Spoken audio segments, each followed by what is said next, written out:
अब हम बना रहे हैं profit and loss appropriation account है, तो ये आपका इसी में सारा आ जाएगा। हाँ, पहले अकाउंट बनाएंगे, जनरल तुझे समझा दिया नहीं, जनरल तुझे समझा तो अपने आप बना लेगा। अकाउंट आता हो तो जनरल ऑटोमेटिकली अब तेरे से बन जाएगा, है ना। हाँ, अब तुझे समझा दिया उसका कैसे बनाते हैं। देखो देखो, this is profit and loss appropriation account. This is particulars, amount, particulars amount, right? कितना प्रॉफिट है देखो, फॉर्मर ने प्रॉफिट 2,50,000। ध्यान रखना, ये जो प्रॉफिट दिया होता है this should be before appropriation, after appropriation नहीं होना चाहिए। अगर मानो जो सैलरी के बाद का है तो सैलरी को प्लस कर लेना। Profit should be given before appropriation in the sense कि आपको वो प्रॉफिट लेना जो प्रॉफिट एंड लॉस का है, बांटने से पहले का, बांटने से। अगर वो कहे कि ये सैलरी के बाद का है तो आप सैलरी को क्या कर लोगे, प्लस। ये ऐसे ध्यान रखना, by profit as per profit and loss account. बताइए कितना, 50,000, 2,50,000। आगे बताओ। और दूसरी चीज इसमें important, appropriation should not exceed the profit. Appropriation जो है यानी कि इसके सारे लॉसेस जो एप्रोप्रिएशन के हैं ये प्रॉफिट से ज्यादा नहीं होने चाहिए। If appropriation exceeds the profit then it should be restricted to the amount of profit. फिर इसको हमने रिस्ट्रिक्ट कर देना प्रॉफिट पे, और जो एक्चुअल आपका एप्रोप्रिएशन के अमाउंट आएंगे उनको रेशो बना के उसको बांट देना है। अगर एप्रोप्रिएशन के सारे लॉसेस इस प्रॉफिट से ज़्यादा आ जाएं तो जितना प्रॉफिट होगा उतना ही एप्रोप्रिएशन का कुल मिला के अमाउंट लेना, उससे ज़्यादा नहीं लेना। जो उनका ए बी सी का अलग अलग अमाउंट होगा उसी को रेशो बना के उसको बांट देना है। ये एक्सट्रीम आपके केस में होगा, ठीक है।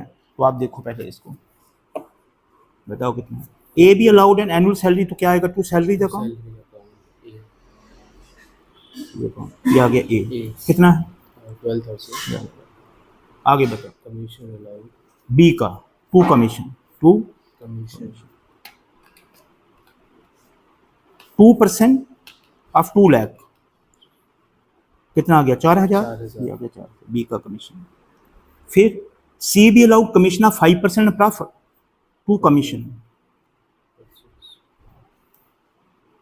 यह सी प्रॉफिट है 2.5 लाख, 2.5 लाख का 5% लगाओ,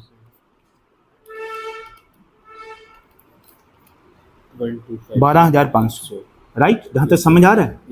interest on capital is allowed at 10% per annum to interest on capital account. बताइए ए का कैपिटल है 3 लाख और रेट ऑफ इंटरेस्ट कितना है 10%। जब ओपनिंग कैपिटल दिया हो तो पूरे साल का लगेगा, कितना है 10% इंटू 10%, ये आएगा 30,000। बी 2 लाख, कितना है बी का 2 लाख इंटू 10% हो गया 20,000। सी का कितना है 1 लाख, 1 लाख का 10% आ जाएगा 10,000। इसी 10।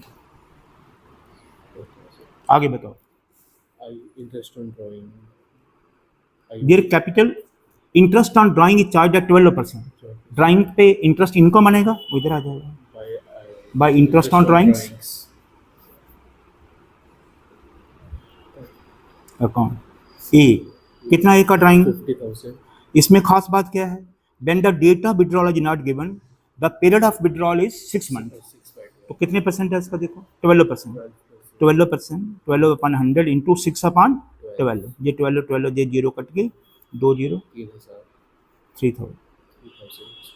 बी 30,000 इंटू 12% इंटू 6/12, ये 12 कट गया, 2 0 कट गई, 1800।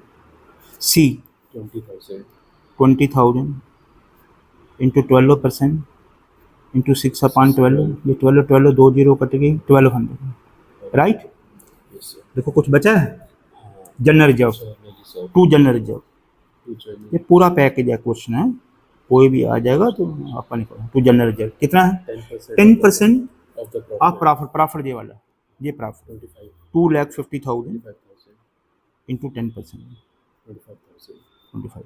अब जो बच जाएगा, अगर प्रॉफिट आएगा तो इधर बांट देंगे, लॉस अगर आ जाए ये करने के बाद तो इस अमाउंट को टोटल को रिस्ट्रिक्ट कर देना किस पे, प्रॉफिट पे, फिर उसी को बांटना है। अब बताओ, अगर ये साइड बड़ी आ जाए तो वहाँ पर रोक देना.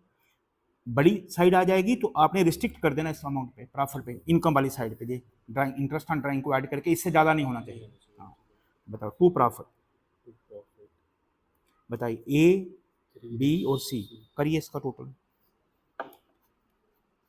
ये अगर 2,50,000, 2,53,000, 2,54,000, 2,55,000, 2,56,000, देखो इतना ही है, 2,56,000। 2,56,000. दूसरा आप इसको माइनस करो, इसे 2,56,000 0 minus 12,000 minus 4,000 minus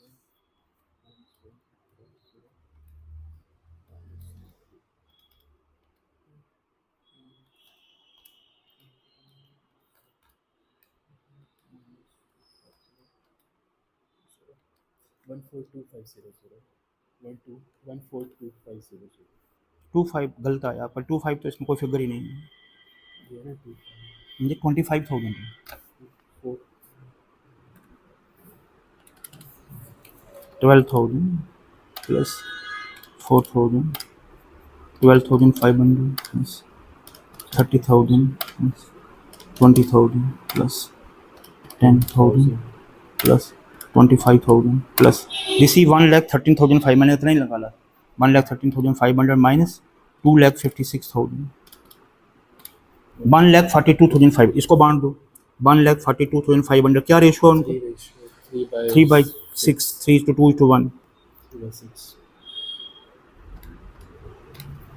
71,250, अब 1,42,500 इंटू 2/6,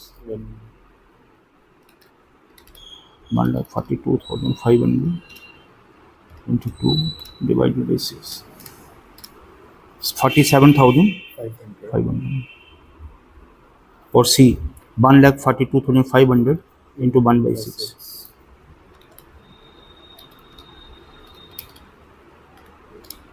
this is 23,050, राइट। समझेंगे।